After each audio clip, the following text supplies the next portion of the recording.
I'm going to be reading some poems to you from my favorite poet, Edna Jacques. She was a Canadian poet from around the Collingwood area. She lived from 1891 to 1978.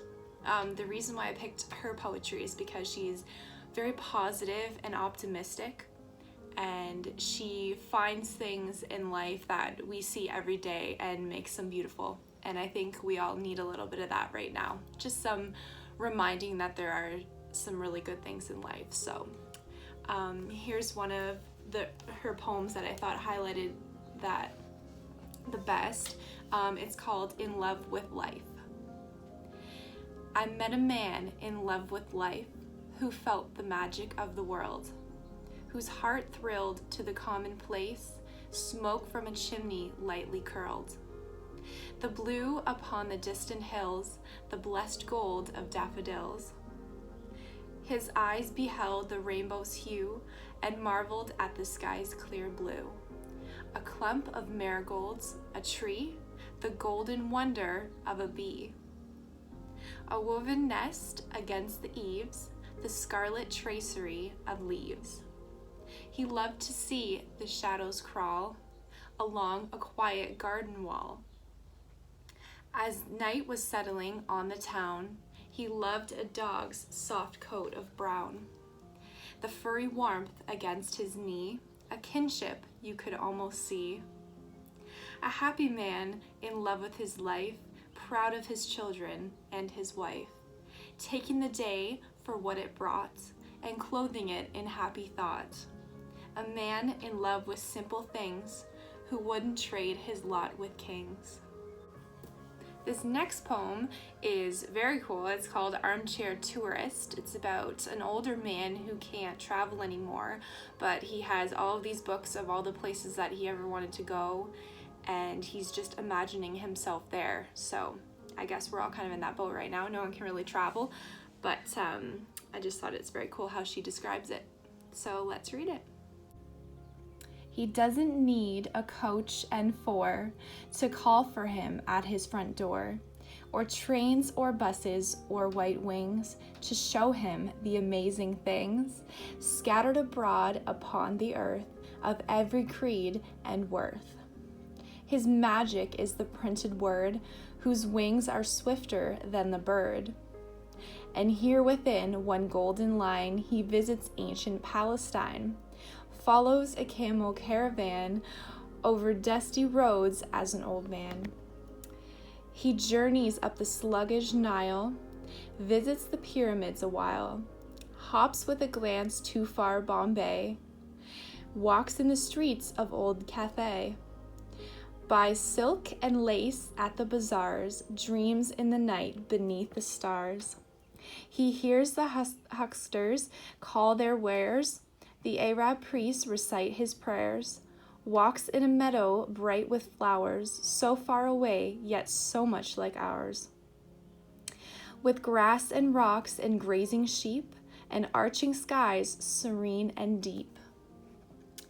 The clock strikes 10, and with a start, he sees the old log fall apart, scattering bright coals upon the hearth, and he comes back to common earth. The quiet room, the curtains drawn, a table with bright dishes on. Okay, this next poem is called Rain at the Cottage.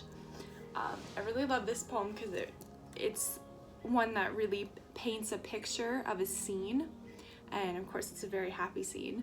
So let's see if anyone can relate to this. I know I can.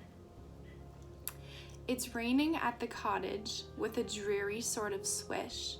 A few odd drops are coming through and falling in a dish. The lake is gray as mountain mist and laden as the sky, while all the beach and little roads in chill discomfort lie. But in the open window comes the scent of all outdoors, of rain-washed leaves and tangled weeds as Mother Nature pours. Flagons of mint and briar rose, wild roses, oak and pine, while elder blossoms fill the air with fragrance sweet as wine. The fireplace is heaped with wood, old roots, and bits of scrub. A piece of resin sizzling down from a small hardwood nub. The room is filled with firelight, with happiness and cheer, as if the sorrows of the world could never enter here.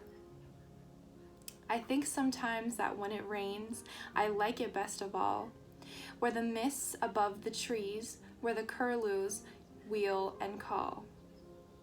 The table set before the hearth, neat as a brand new pin, with cold and loneliness shut out, and happiness shut in.